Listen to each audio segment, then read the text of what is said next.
Good morning friends, मैं doctor Abhilasha R K Patel, PG Ayurveda Prayojanam coaching classes Bhopal से।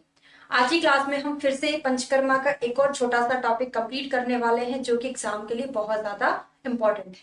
चलिए तो स्टार्ट करते हैं। हमारा आज का टॉपिक है अनुवासन वस्ती का प्रयोग काल। अनुवासन वस्ती का प्रयोग हमको किस ऋतु में किस समय पर करना चाहिए, तो इसमें हम चरक और सुश्रुत के अकॉर्डिंग पढ़ने वाले हैं। एग्जाम के पर्पज से काफी इंपॉर्टेंट टॉपिक है। तो शीते बसंते दिवानुवास्ते रात्रो शरद ग्रीष्म घनागमेषु, मैं आपको पूरा जो हम क्लासेस पढ़ाते हैं उसमें कुछ ही श्लोक आपको याद करने के लिए बोलती हूँ। जैसे आप अगर एक श्लोक याद करेंगे, इतना, ओनली इतना, उससे आपको चरक का भी याद होने वाला है, सुश्रुत का भी याद होने वाला है। जैसे मैंने आपको यूट्यूब पर ही डला हुआ है, 2-4 दिन पहले एक वीडियो बनाया था मैंने, नस्य किस काल में दिया जाता है, किस ऋतु में। मैंने आपको एक कंसेप्ट बताया था, वहां पे ये भी बोला था कि हम अनुवासन वस्ती का काल पढ़ेंगे, वहां पे आपको फिर से मैं पूछूंगी। हमने ये पढ़ा था कि जिस ऋतु में जो कर्म करना है उस ऋतु में, मतलब जैसे हम गर्मी के दिनों में वस्ती दे रहे हैं, नस्य दे रहे हैं, जो भी दे रहे हैं, टेम्परेचर जब नॉर्मल होता है उस टाइम पर देंगे। जैसे ठंडी के दिनों में टेम्परेचर नॉर्मल कब होता है, थोड़ा सा दोपहर के टाइम, दिन के टाइम पे। ऐसे गर्मियों के दिनों में वहां पे नस में हमने सुबह के टाइम दिया था, नॉर्मल टेम्परेचर होता है। यहाँ पे रात्रि के टाइम, तो रात्रि में भी गर्मियों के दिन में नॉर्मल टेम्परेचर हो जाता है। ये तो थोड़ा हमने समझा। श्लोक याद करना है। शीते बसंते दिवानुवास्यो, मतलब शीत में और बसंत में दिन में अनुवासन वस्ती देना है। तो शीत मतलब क्या है, हेमंत और शिशिर ऋतु। बसंत मतलब बसंत हो जाएगा। अगर आपसे ऐसा क्वेश्चन पूछा जा रहा है हेमंत में, तो आप घबराना नहीं, शीत में ही हेमंत और शिशिर दोनों ऋतु आ जाती है।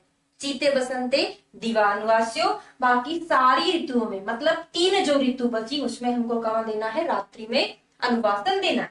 तो शरद ग्रीष्म वर्षा में हमको रात्रि में नस्य देना चाहिए। आपको आधा श्लोक याद करना पड़ेगा, ठीक है। अगला देखते हैं, आचार्य सुश्रुत के अनुसार अनुवासन वस्ती का प्रयोग काल क्या होता है। तो सेम टू सेम हमको ऊपर वाला पॉइंट चरक के जैसा ही याद करना है। कैसा, शीत और बसंत में दिन में देना है। बाकी की जो ग्रीष्म वर्षा शरद में चरक जी ने जो रात्रि में दिया था उसको हम यहाँ पर दिनांते कर देंगे। और एक सेंटेंस सुश्रुत जी चरक से डिफरेंट बताए हुए हैं। समझ में आ रहा है। पहले उन्होंने क्या बोला, ग्रीष्म वर्षा शरद में रात्रि में इनका दिनांते हो जाएगा। अब कुछ स्पेशल कंडीशन है, उसमें सुश्रुत ने रात्रि में दिया है। स्पेशल कंडीशन क्या है हमारी, रात में पित्त की अधिकता हो, कफ क्षीण हो और वात रोग से पीड़ित हो। मतलब पित्त बढ़ा हुआ है, कफ कैसा है, क्षीण है, वात रोग से पीड़ित मतलब वही वायु की अधिकता, कुल मिला के कफ कम है और पित्त और वात बढ़ा हुआ है। उस कंडीशन में हमको कब देना है, रात्रि में देना चाहिए। समझ में आ गया।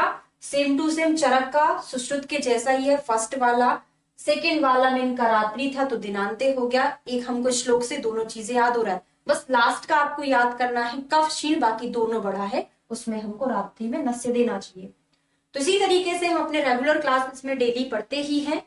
रेगुलर क्लासेस आपको ज्वाइन करने के लिए प्ले स्टोर पर जाकर पीजी आयुर्वेद प्रयोजनम ऐप को डाउनलोड करना होगा, वहां पे आप डेमो ले सकते हैं। Thank you.